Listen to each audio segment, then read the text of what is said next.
Hello students, how are you? Welcome to my channel educational scholar. और मैं doctor Sobia एक और लेक्चर के साथ आपके सामने। आज के इस लेक्चर में हम zymogens के बारे में स्टडी करेंगे। zymogens जिन्हें आप प्रो एंजाइम्स या प्रीकर्सर एंजाइम्स भी कह सकते हो।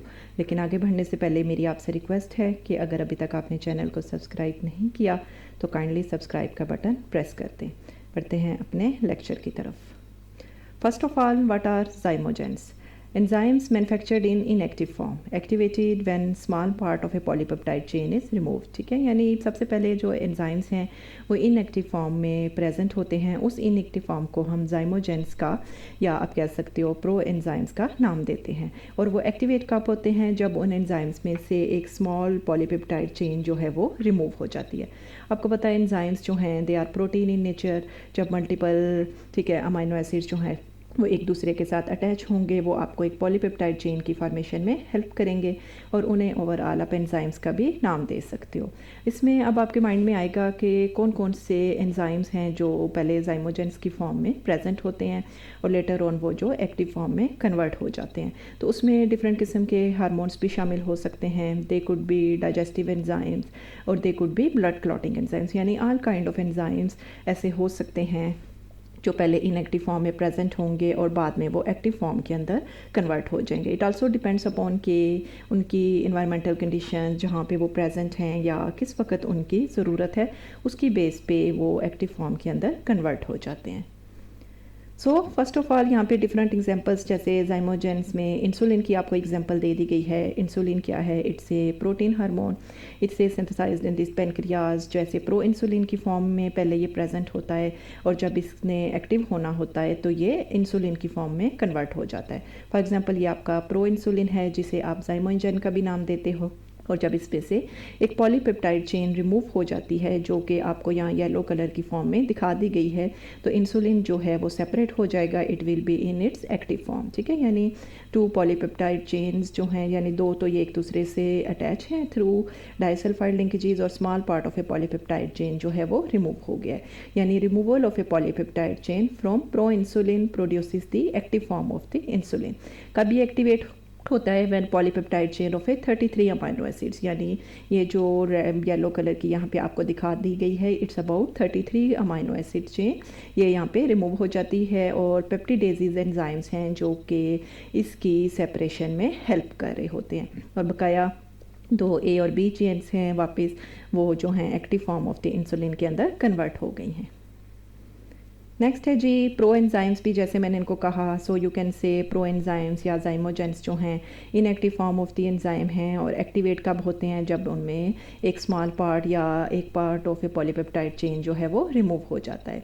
अब क्लीवेज किसकी वजह से होता है? स्ट्रक्चरल चेंजेस भी हो सकती हैं, फंक्शनल चेंजेस भी हो सकती हैं, डिपेंडिंग अपॉन डिफरेंट फैक्टर्स। यहाँ पे एक और एग्जाम्पल आपको दिखा दी गई है, ट्रिप्सिनोजेन। यानी ट्रिप्सिनोजेन जो है ये zymogen की ही एक फॉर्म है। जब इसमें से 6 अमाइनो एसिड चेन जो है एंड टर्मिनल से रिमूव हो जाता है with the help of enteropeptidase enzymes, तो ये ट्रिप्सिनोजेन जो है वो आपका ट्रिप्सिन के अंदर कन्वर्ट हो जाता है। ट्रिप्सिन जो कि आप कह सकते हो कि आपकी active form of the enzyme है। सो प्रो एंजाइम zymogens यहाँ पे आपको ये दिखा दिया गया है। ट्रिप्सिनोजेन है विद द हेल्प ऑफ एंटीरोपेप्टिडेजीज ये कन्वर्ट हो गया ट्रिप्सिन के अंदर। यहाँ पे थोड़े डार्क ब्लू कलर में जो आपको दिखाई गए हैं ये पॉलीपेप्टाइड चेन है। ये जो हैं एंजाइम्स हैं ये जो सीजर की फॉर्म में दिखा दिए गए हैं जो कि इनएक्टिव फॉर्म को एक्टिव के फॉर्म में कन्वर्ट होने की हेल्प कर रहे होते हैं। काइमोट्रिप्सिनोजेन जो कि काइमोट्रिप्सिन के अंदर कन्वर्ट हो जाता है। प्रो कार्बोक्सीपेप्सिडेज ये कार्बोक्सीपेप्टिडेज के अंदर कन्वर्ट हो जाता है। ठीक है, सिर्फ ये एग्जाम्पल्स नहीं है, इसके अलावा मल्टीपल एग्जाम्पल्स हैं। ये तो सिर्फ कुछ एग्जाम्पल्स आपको दे दी गई हैं जो कि आपको बता रही हैं कि जो आपके एंजाइम्स हैं वो कैसे इनएक्टिव से एक्टिव फॉर्म के अंदर कन्वर्ट हो जाते हैं। यहाँ पे जिस तरह इन पेनक्रियाज में ये इनएक्टिव था, ठीक है, ट्रिप्सिनोजेन इंटेस्टाइन के अंदर जब गया तो वो आपका एक्टिव हो गया। रीज़न क्या है कि इनएक्टिव फॉर्म्स जो हैं समटाइम्स क्या होता है कि जब उनको कंडीशंस चाहिए होती हैं डिपेंडिंग अपॉन कि वो किस एनवायरनमेंट में प्रेजेंट हैं, जब उन्होंने वर्किंग करनी होती है उस वक्त वो अपनी इनएक्टिव फॉर्म से एक्टिव फॉर्म के अंदर कन्वर्ट हो जाते हैं और इनएक्टिव फॉर्म को ही हम zymogens का नाम देते हैं। जब वो एक्टिव फॉर्म होते हैं तब हम उन्हें zymogens नहीं कहते। सो अनदर एग्जांपल्स यहाँ पे आपको दे दी गई है पेप्सिनोजेन जो कि पेप्सिन के अंदर कन्वर्ट हो रहा है क्योंकि पीएच जो है वो चेंज हो गई, कंडीशन जो है वो एसिडिक हो गई। जैसे ही कंडीशन एसिडिक हुई तो प्रोएंजाइम यानी जो एक्स्ट्रा पॉलीपेप्टाइड चेन थी वो रिमूव हो गई और पेप्सिन जो है वो एक्टिवेट हो गया।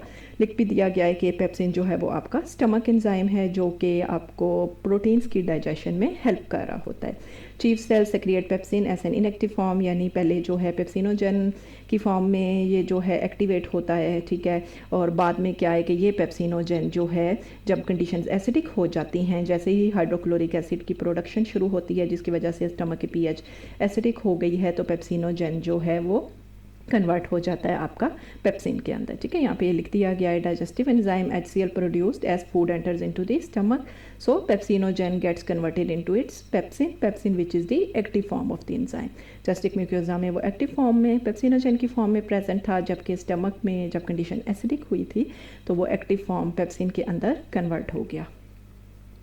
So you can say zymogens जो हैं कोई भी biochemical change, for example hydrolysis जिसकी वजह से एक्टिव साइट रिवील हो जाए, ठीक है, और ताकि एक्टिव साइट रिवील होने के बाद जो zymogens हैं वो एक्टिव फॉर्म्स के अंदर कन्वर्ट हो सकते हैं। और ये वही हम यहाँ पे दोबारा लिख दिया गया है कि कुछ एग्जांपल्स आपको दे दी गई हैं, इसमें डिफरेंट काइंड ऑफ एंजाइम्स आपके इन्वॉल्व हो सकते हैं।